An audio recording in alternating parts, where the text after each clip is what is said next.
Oi, eu sou Maria Clara, representando o nono ano, e para que possam compreender um pouco mais sobre o nosso trabalho, quer dizer que ao longo do ano estudamos sobre diversos gêneros textuais, como artigo de opinião, reportagem, cartaz, entre outros. Além de diversos suportes textuais, como livro, rádio, televisão, outdoor, suportes convencionais e não convencionais.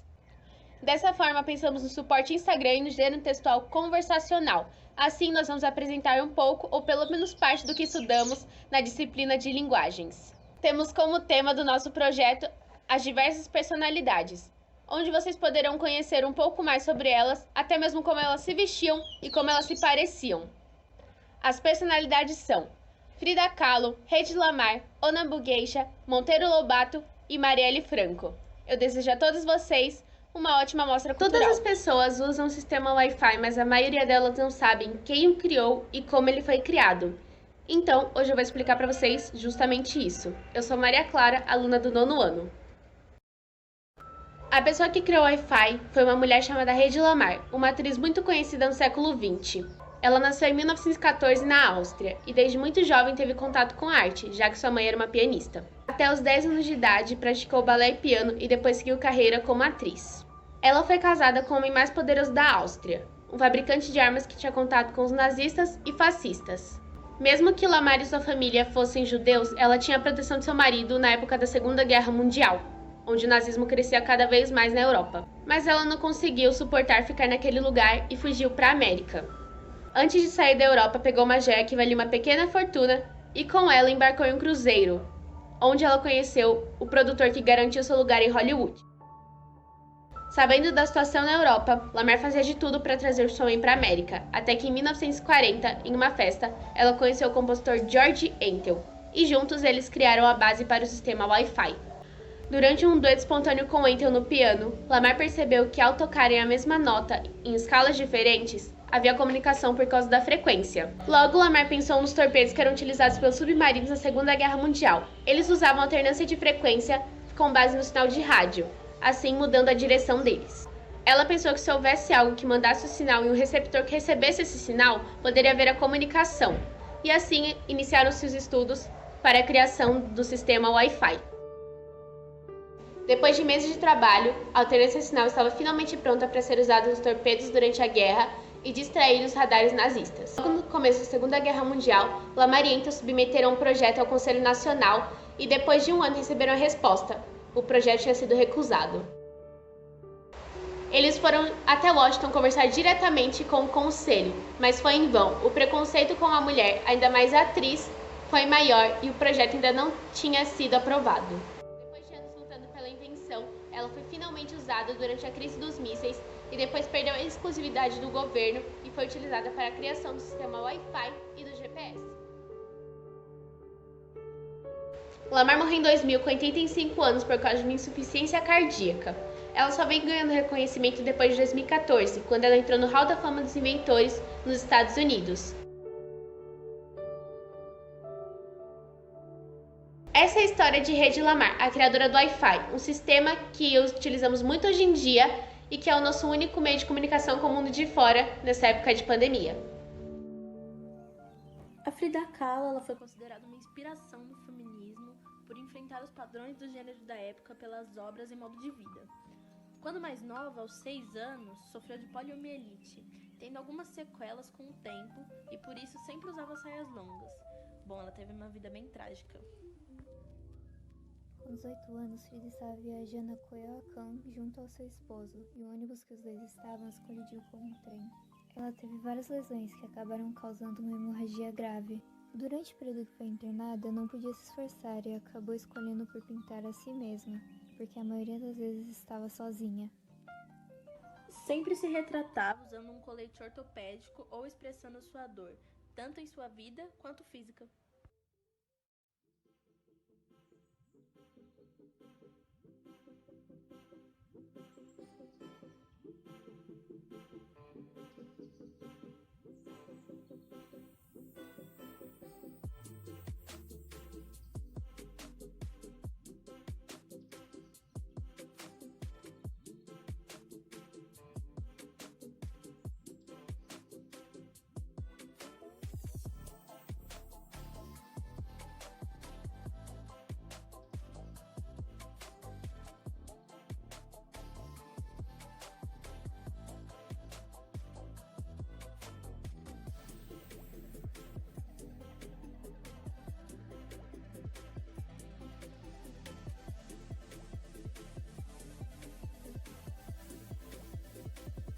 Olá, me chamo Noah Skripit, sou aluno do 9º ano do Colégio Interviva e hoje, enquanto me transformei em Tomoe Gozen, eu irei falar um pouquinho de sua história.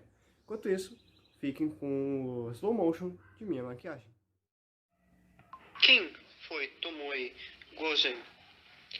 É simples. Tomoe Gozen nasceu em uma família de samurais por volta de 1157 no Japão. Ela era uma exímia espadachim desde pequena e uma excelente arqueira.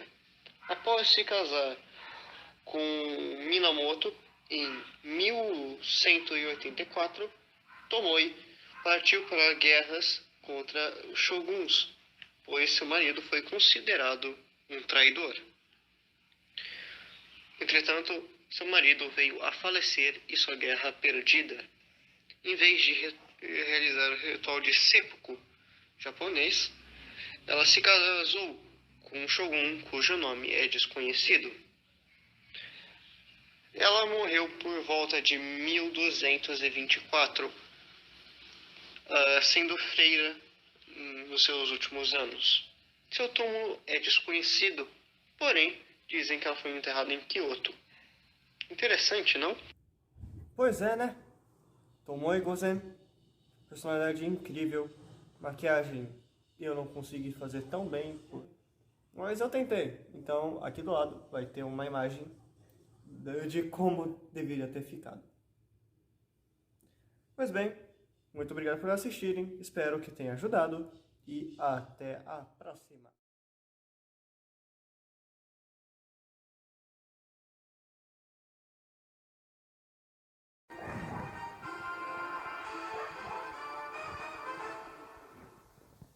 Bom dia! Está começando mais um Jornal do Colégio Interviva. E hoje iremos falar sobre os abusos policiais que vêm ocorrendo contra as pessoas negras na atualidade. Para aprofundarmos mais, chamamos a jornalista Sara Capellini.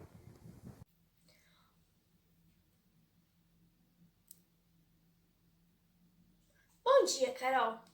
George Floyd, João Pedro, Jacob Blake, Breonna Taylor foram pessoas negras mortas por policiais brancos de maneira bruta e injusta. Em plena pandemia, este mês, operações policiais já deixaram pelo menos 15 mortos. 14 anos, foi morto em casa. Ele brincava na sala com os primos quando a casa foi invadida numa perseguição policial. João Pedro foi baleado na barriga.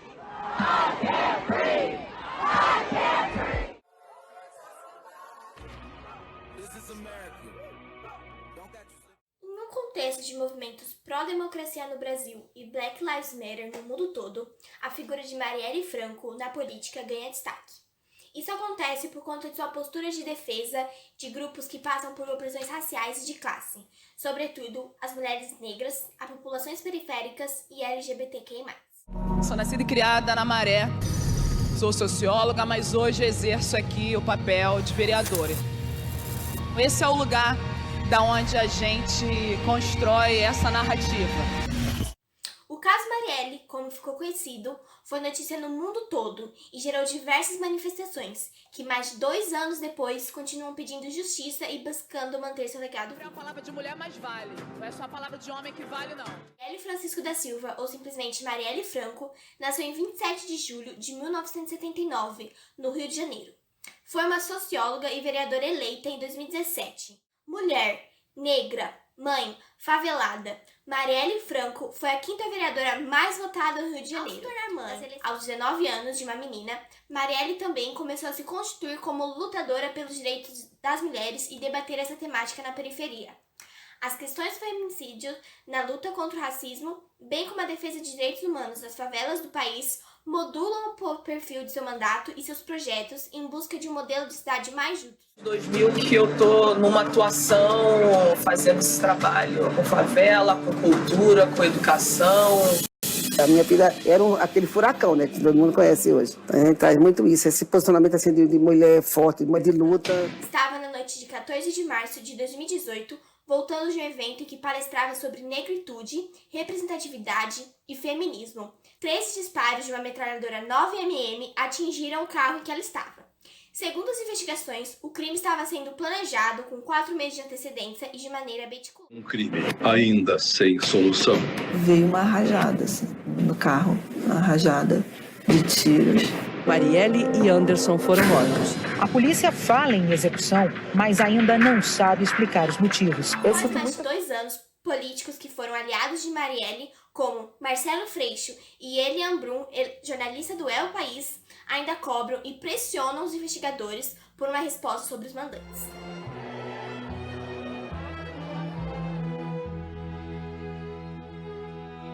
Há também uma pressão da opinião pública, o Instituto Marielle Franco, fundado pela família de Marielle para manter o legado vivo da vereadora, possui 50 mil seguidores na rede social. Por conta das diversas questões políticas que envolvem o caso, noticiado em diversos veículos da empresa internacional. Quem mandou matar e por quê? Por quê? Demonstram seu destaque na representatividade política de um país em que 58% dos 1.173 feminicídios ocorridos em 2018 foi contra mulheres negras. O legado da vereadora é constantemente lembrado e permanece vivo em movimentos sociais em prol das pessoas em vulnerabilidade.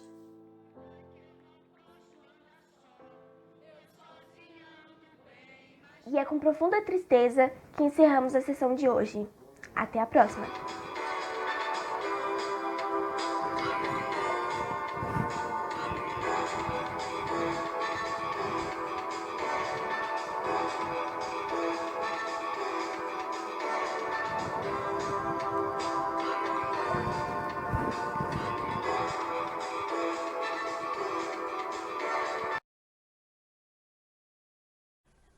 Oi, quem é você? Sou um escritor.